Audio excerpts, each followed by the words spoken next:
La joie des soutiens de Samuel Eto'o à l'énoncé du verdict. Leur candidat est élu président de la Fédération camerounaise de football.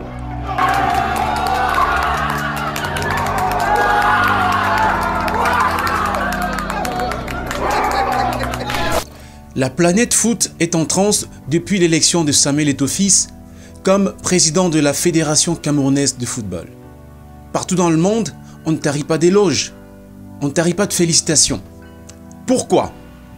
Je vais te dire dans cette vidéo que si tu es un enfant du bas, tu dois viser haut dans la vie pour atteindre ton objectif. Si tu veux savoir comment y arriver, ne bouge pas.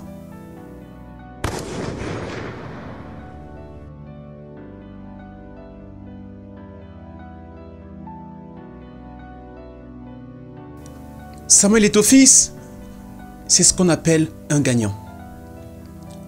C'est un serial gagnant. Il a tout gagné dans sa vie. Dans sa carrière de footballeur.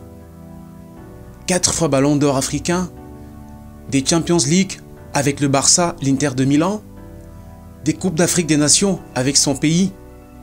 Et aujourd'hui, il est président de la Fédération camerounaise de football. Certains pourraient dire, c'est un sacré vénard, c'est un préféré de Dieu. Mais... qui fait de Samuel Eto'o l'homme que vous êtes aujourd'hui? Pas seulement le joueur, mais l'homme que vous êtes aujourd'hui. La vie, les échecs, mes exploits, mais la vie. C'est mon école de la vie. Mais les gens ne voient que le côté parfois. Il a gagné beaucoup d'argent ou il gagne beaucoup d'argent. Mais les gens ont ce côté simple de relativiser sur tout ce que vous avez fait. Mais rien n'est facile, rien n'est donné. Et je leur dirais, celui qui pense qu'il va devenir footballeur et gagner beaucoup trop d'argent, il a menti. C'est mieux qu'il aille à l'école et qu'il devienne médecin. Il a plus de chance de ce côté-là. Le travail, c'est la chance. J'aime bien cette affirmation de Samuel Eto'o fils. Ce n'est pas la chance, c'est le travail. Les paresseux et les feignants, entre guillemets, appellent chance le succès des gens braves.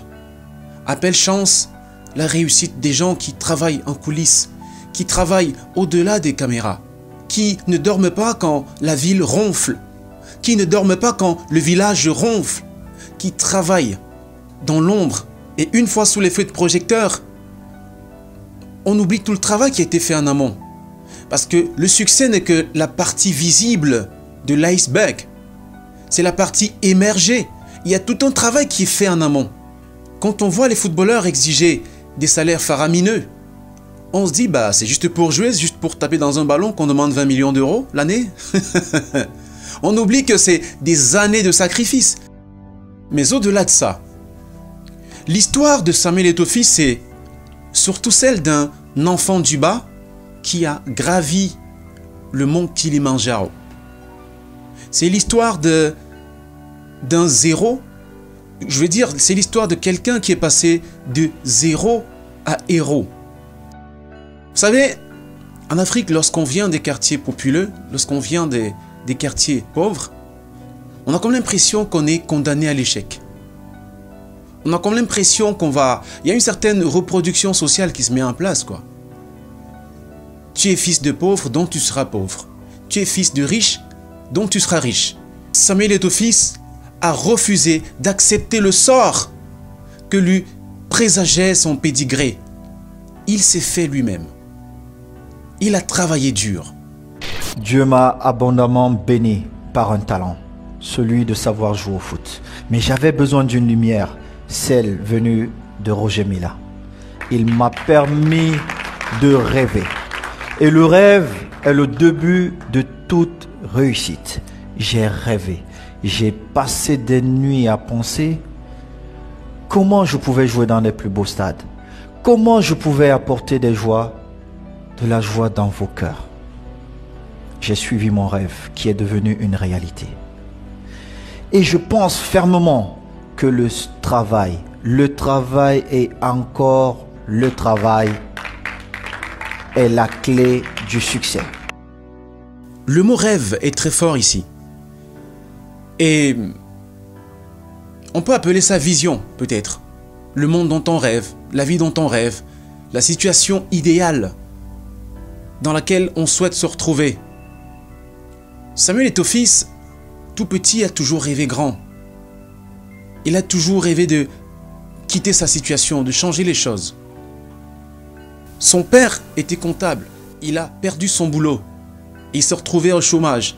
Et sa mère était une ménagère qui faisait du poisson à la braise. Et fatigué, énervé de voir sa mère souffrir, se lever tous les jours aux aurores, se tuer à la tâche pour pouvoir ramener des sous à la maison et leur donner à manger, il a promis à sa mère qu'il la sortira de la pauvreté, qu'il la sortira de la misère.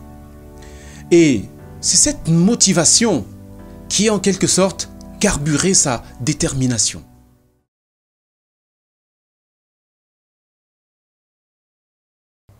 Je parlais tout à l'heure du rêve qui carburait sa détermination. Samuel Eto'o-Fils avait promis à sa mère qu'il la sortirait de la pauvreté. Même sans le savoir, ce n'est pas tellement la recherche de l'argent, la recherche effrénée de la richesse qui a fait de Samuel Eto'o-Fils ce qu'il est devenu. Samuel Eto'o-Fils est devenu ce qu'il est devenu grâce à sa vision, grâce à son rêve de sortir sa famille de la pauvreté, grâce à son envie, son ardent désir de sortir sa mère de la misère. Ce n'était pas pour de l'argent qu'il courait à toutes jambes pour FC Barcelone. Ce n'était pas tellement pour de l'argent qu'il courait pour Majorque. Ce n'était pas tellement pour de l'argent qu'il courait pour Inter de Milan. Ce n'était pas tellement pour de l'argent qu'il courait à Andy Makashkala. Il avait une vision pour sa famille. Il avait un rêve, celui de sortir sa mère de la pauvreté. Et en voulant rendre fier sa mère et sa famille, il a rendu tout un continent fier de lui. Selon Simon Sinek, le pourquoi n'a rien à voir avec l'argent ou le profit. D'accord? Le pourquoi, c'est ta motivation, ce qui t'inspire et qui inspire les gens autour de toi. Je te prends l'exemple de Mark Zuckerberg. Il est aujourd'hui parmi le top 10 des hommes les plus riches au monde. Mais au départ, ce n'est pas l'argent qu'il visait. Au départ, il voulait connecter la communauté estudiantine de Harvard. Et il a connecté le monde. C'est bientôt 3 milliards de comptes actifs aujourd'hui. Je vais te dire une chose. Travaille sur tes compétences intrinsèques. Travaille sur ton talent. Travaille sur ta vision. Et l'argent te sera donné par-dessus tout. Travaille sur ton pourquoi. Start with your why. Et l'argent te sera donné par-dessus tout.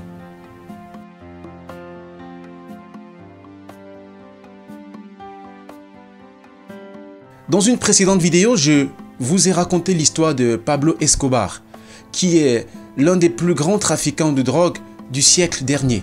Son fils Sébastien Marocain a grandi et a pris conscience de ce qu'était son père. Et il a décidé, en quelque sorte, de briser le cordon ombilical qui le liait à son père au passé difficile à assumer. Plutôt que de suivre le sillage de son père, il a décidé de faire dans l'humanitaire. Il est architecte, il est écrivain, et il essaie autant que faire se peut de faire oublier le passé de sa famille, de faire oublier les crimes de son père, de racheter en quelque sorte les péchés de son père. C'est ce que Bob Proctor appelle la reprogrammation. Parce que si tu ne te reprogrammes pas, il va se passer quoi? Il va se passer la reproduction sociale. Parce que nous venons tous des gens qui ont une certaine habitude, qui ont une certaine manière de penser. Et si tu ne prends pas conscience de certaines situations, de ta situation, de ton héritage psychologique, il n'y a aucune chance que tu sois différent de ton père. Il n'y a aucune chance que tu sois différent de ta mère. Tu dois prendre conscience de d'où l'on vient et changer de paradigme pour ne pas reproduire les mêmes erreurs que tes ancêtres ou que ton père. Et Samuel Eto'o-Fils a pris conscience qu'il venait des milieux pauvres. Il a pris conscience qu'il venait des familles défavorisées. Et il a décidé de changer radicalement les choses. Il a décidé de couper le cordon ombilical.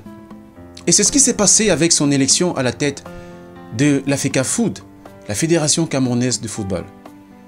Parce que tous les Camerounais qui ont suivi cet événement étaient convaincus qu'il n'y arriverait pas. parce que c'est un enfant du bas. Et que pour cette raison-là, il aura du mal à démolir les réseaux d'intérêt qui sont autour de cette organisation-là. Mais il a cru en lui parce que c'est un garçon qui a toujours cru en lui.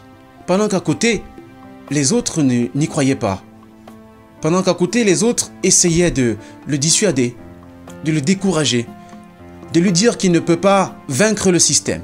Samuel Eto'o-Fils a brisé le signe indien en empruntant une nouvelle trajectoire, en décidant de sortir sa famille de la pauvreté. Et il n'y est pas arrivé en dormant, il n'y est pas arrivé en ronflant, c'est en travaillant. Vous savez ce que ça signifie d'être footballeur? C'est de sortir à 4 heures du matin. C'est de courir alors que les autres dorment encore. C'est de se priver d'alcool, se priver des plaisirs du monde pour être toujours au mieux de sa forme. Donc il a dû travailler comme un forcené pour changer le sort de sa famille. Vous voyez, c'est votre vision qui vous permet d'avancer. N'écoutez pas les gens qui font des prédictions sur votre vie qui ne vous mettent pas en confiance, qui ne vous permettent pas d'avancer. Croyez en vous-même, croyez en votre potentiel, croyez en vos rêves et portez-les chaque jour. Portez-les matin, midi et soir et travaillez-y et vous finirez par vous en sortir comme Samuel Eto'o-Fils. Alors, nous arrivons au terme de cette émission. Aujourd'hui, je ne vais pas te demander de lâcher une phrase toute faite. Je veux qu'aujourd'hui, tu me parles de tes rêves. Je veux qu'aujourd'hui, tu me parles de ta vision. Comment est-ce que tu te vois dans 5 ans? Comment est-ce que tu te vois dans 10 ans? Quel est ton plus gros rêve? Et quel est le mécanisme que tu as mis en place pour l'atteindre? Merci d'avoir regardé cette vidéo. Abonne-toi, active la cloche de notification et à très bientôt sur la chaîne.